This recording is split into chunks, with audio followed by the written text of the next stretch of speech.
आज हम एक बार फिर 12 केमिस्ट्री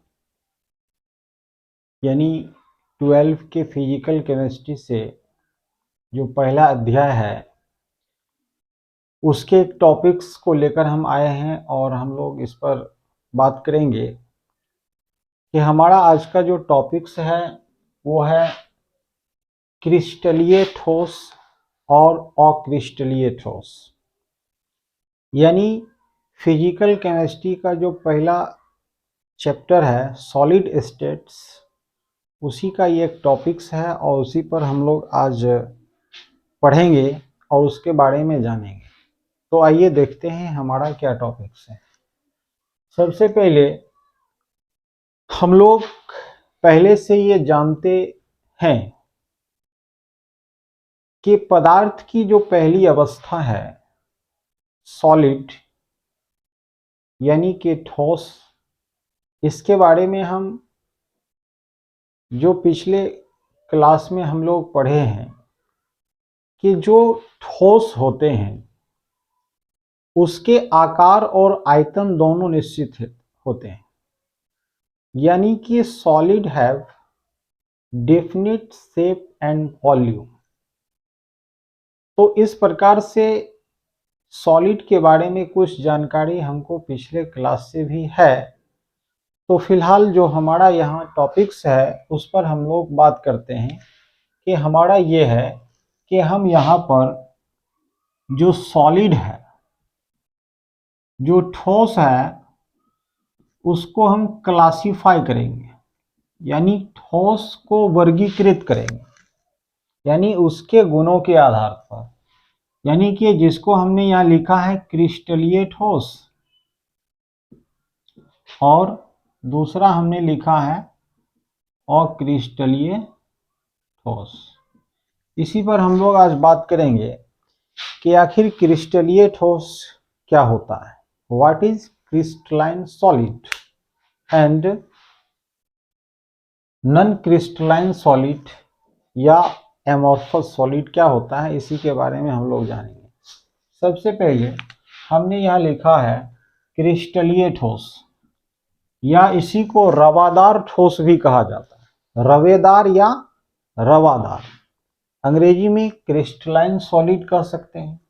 इसके लिए हमने लिखा है कि the solid which have incompressibility and rigidity but they possess definite geometrical shape are called crystalline solid।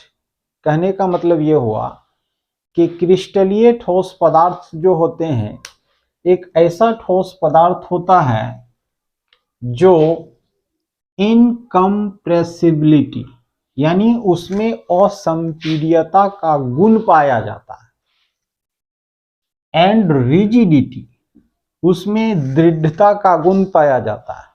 यानी असंपीड्यता का गुण अंग्रेजी में इनकम्प्रेसिबिलिटी जिसको कहा जाता है, ये पाया जाता है। तो असंपीड्यता का गुण क्या क्या मतलब है, यानी कि इसका मतलब ये हुआ कि ऐसे ठोस जिस पर एक बाहर से दबाव डालकर, प्रेशर लगाकर उसके आयतन को कम नहीं किया जा सके, उसके वॉल्यूम में कोई चेंजिंग नहीं लाया जा सके, उसी को कहते हैं इनकम्प्रेसिबिलिटी। यानी ठोस असंपीड्य होते हैं, यानी उस पर दबाव डालकर उसके आयतन में कमी नहीं किया जा सकता है। जिस प्रकार से गैस को संपीड़ित किया जा सकता है, यानी गैस पर दबाव डालकर उसको कम किया जा सकता है, उसको प्रेशर दिया जा सकता है, और जिस प्रकार से उसमें परिवर्तन लाया जा सकता है उस तरीके से ठोस में परिवर्तन नहीं किया जा सकता है। तो यहाँ पर हमारा जो डेफिनेशन था वह इस तरह था, और उसके पास एक ज्योमेट्रिकल शेप होनी चाहिए। यानी कि जो क्रिस्टलीय ठोस होते हैं उसके पास एक ज्यामितीय आकार भी होता है। यानी कि मैथमेटिकल जो हम लोग ज्यामिति पढ़ते हैं उसमें कोई भी आकार, चाहे वो शंकु आकार हो, वर्गाकार हो, बेलनाकार हो, जो भी हो, घन, घनाभ, तो इस प्रकार से कोई न कोई निश्चित ज्यामितीय आकार होता है। जैसे मान लीजिए उदाहरण के रूप में सुगर यानी चीनी के टुकड़े को ले लीजिए, यह क्रिस्टलीय ठोस के अंतर्गत आता है। डायमंड्स, हीरा को ले लीजिए। रॉक, पत्थर की एक चट्टान जिसको आप कहते हैं। एलम, जिसको आप फिटकरी कहते हैं। मिका, अबरख, CaCO3 कैल्शियम कार्बोनेट, क्वार्ट्ज जो एक प्रकार का चमकीला पत्थर होता है। इस प्रकार से बहुत सारे क्रिस्टलीय ठोस होते हैं और उसके नाम भी कुछ आपको याद रखना पड़ेगा, क्योंकि शॉर्ट क्वेश्चंस और ऑब्जेक्टिव में भी पूछे जाते हैं। दूसरा ये है कि आखिर यह जो इनकम्प्रेसिबिलिटी है इसका मतलब क्या है। तो आइए एक छोटा सा हम एक्सपेरिमेंट के माध्यम से हम आपको बताना चाहेंगे कि आखिर ये असंपीड्यता का क्या मतलब होता है और संपीड्यता क्या होता है। ऐसे इसके बारे में दूसरे लेक्चर में हम आपको विस्तार से समझाएंगे। जैसे मान लीजिए कि हमने एक सिरिंज ले लिया, इसमें हमने क्या किया, बालू और मिट्टी का कण को डाल दिया। अब हम क्या करते हैं, इस पर एक प्रेशर डालते हैं, दबाव डालते हैं। क्या इसको दबाया जा रहा है? अगर नहीं तो इसका मतलब हुआ कि ये संपीड़ित नहीं हो रहा है। This is not compressible. यह क्या है, असंपीड्य है।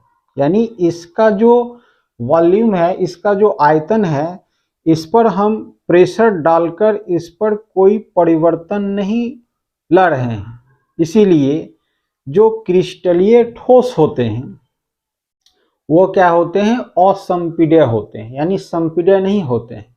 उसको आप दबा नहीं सकते हैं, उस पर प्रेशर डालकर उसके आयतन में परिवर्तन नहीं ला सकते हैं जैसे गैस में ला सकते हैं। अगर मान लीजिए कि इसमें से अगर हम इसको निकाल देते हैं, इस प्रकार से अगर हम इस मिट्टी के कण को निकाल के हटा देते हैं, अब मान लीजिए कि इसमें हम एयर भर देते हैं, हवा भरा हुआ है। अब इसमें हवा कई गैसों का मिश्रण है। अब हम इस पर प्रेशर डालते हैं तो निश्चित रूप से आप इसके वॉल्यूम में चेंजिंग ला रहे हैं।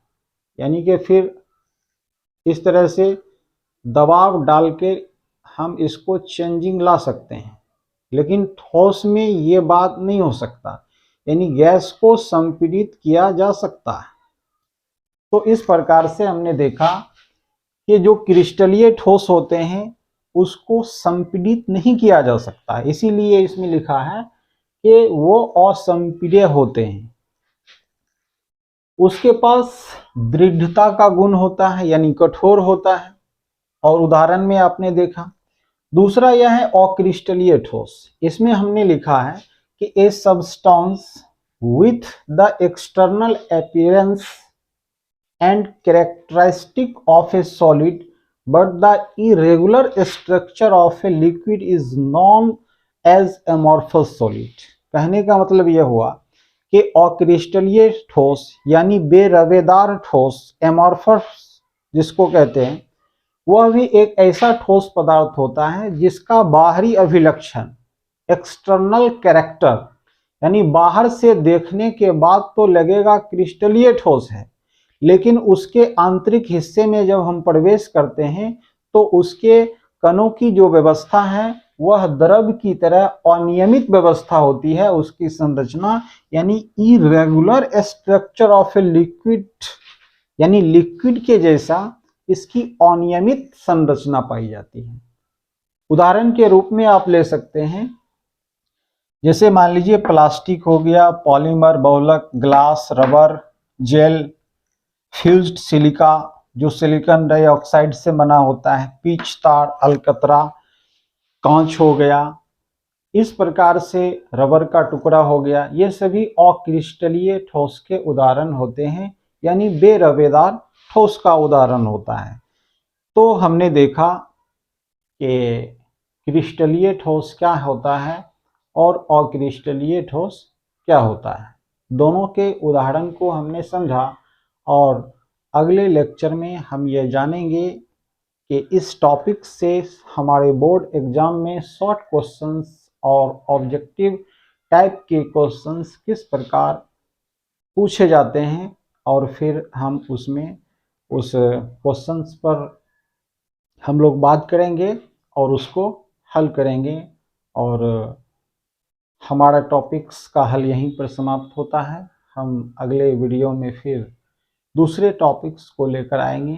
तब तक हमें आप इजाज़त दें और ध्यान रहे कि इस वीडियो को आप अपने दोस्तों तक पहुंचाना न भूलेंगे, और जहां तक इसको फैलाया जाएगा हमें एक हिम्मत मिलेगी, और इसी प्रकार से आपको एक सरल भाषाओं में, एक ट्रिक्स के माध्यम से, एक एक्सपेरिमेंट के माध्यम से हम आपको पढ़ाते रहेंगे।